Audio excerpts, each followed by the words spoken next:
Hello everyone, he's Mio. And he's Keto. And we're here to get you all caught up on the life of Hulk, so you can watch She-Hulk, Attorney at Law, or any other future Hulk projects if we ever get a Hulk movie. Take it away, Mio.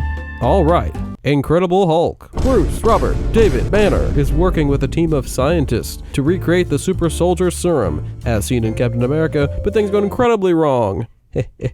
Incredibly wrong, and boom, he becomes the Hulk. Bruce now works in a bottling factory in Brazil, hiding from General Ross, the man who really wants to turn Hulk into a weapon. While in Brazil, Bruce is trying to figure out a cure for his ailment by sending his blood to a stranger online. But after a mishap in a factory, Ross learns where Bruce is and goes to capture him. Hulk stuff happens, and Bruce escapes. This dude, named Emil Blonsky, who led the team earlier to catch the Hulk, wants some of this gamma action, and Ross allows him to be injected with the super serum stuff. Bruce meets up with Betty, his kind of girlfriend, who also happens to be General Ross's daughter. They go to their old university to get some required data for the cure, but hark!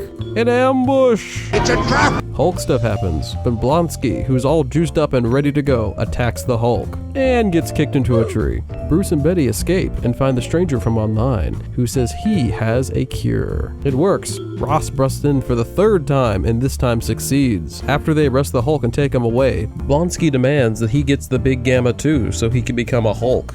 The mixture could be an abomination. What, we some kind of Suicide Squad? And wreaks havoc because he's insane. Bruce convinces Ross to let him fight and beats the abomination and then runs away from Ross. At the end of the movie, we see that he has control over his abilities. But to what degree? The Avengers.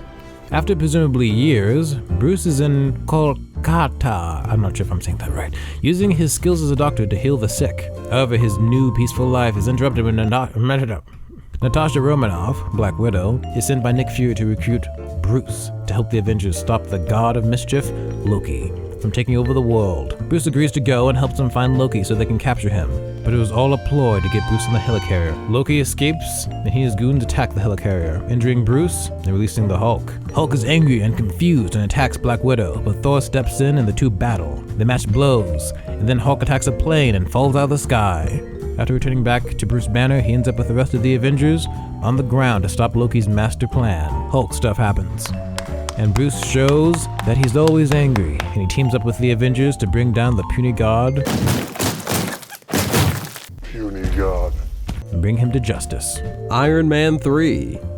Bruce listens to Tony's life story, even though he's not that type of doctor. Avengers: Age of Ultron. Bruce has become a full-fledged Avenger, and he and Natasha have some kind of romantic way of calming down the Hulk and triggering him to turn back into Bruce form? Or whatever. Bruce and Natasha strike up a personal romantic relationship. And now Betty is chopped liver. Things are going swimmingly until Ultron happens. Hulk is manipulated by this girl to lose control in South Africa, and Hulk stuff happens, and Iron Man has to use his Hulkbuster armor to subdue the Hulk. Bruce and the gang get their stuff back together, and he helps them smash Ultron. But Hulk has had enough of the smashing life and bids farewell to Black Widow and flies away in the Quinjet. Thor Ragnarok. Some really wonky stuff happens while Hulk is enjoying his flight, and it causes Hulk to land on a planet called Sakaar, where he becomes a gladiator. Thor arrives, and after almost a year of being the Hulk, Bruce stuff happens. Bruce doesn't want to turn into the Hulk again because he's not sure if he'll be able to turn back into Bruce. Thor needs to get back to Asgard, so he teams up with Bruce and some others to go stomp some bad guys. Bruce decides to turn back into the Hulk, so it's time to smash. Asgard ends up getting destroyed though, and Hulk is stuck with Thor and the rest of the Asgardians in space. Avengers: Infinity War. Thanos attacks and kills half the Asgardians. He also absolutely destroys the Hulk in a fistfight. Heimdall manages to get the Bifrost open to send Hulk back to Earth, and Hulk lands in the Sanctum Sanctorum and turns back to Bruce. When he tries to fight Thanos' cronies though, he can't turn back, so he uses the old Hulkbuster armor and fights the good fight in Wakanda. But alas, Thanos commits the Snappening and wipes out half the universe. Bruce meets up with Natasha in Infinity War, but after 3 years, they don't have anything to say to each other. We're in the Endgame now. Hulk and his allies find out where Thanos is, but Thanos already got rid of the stones.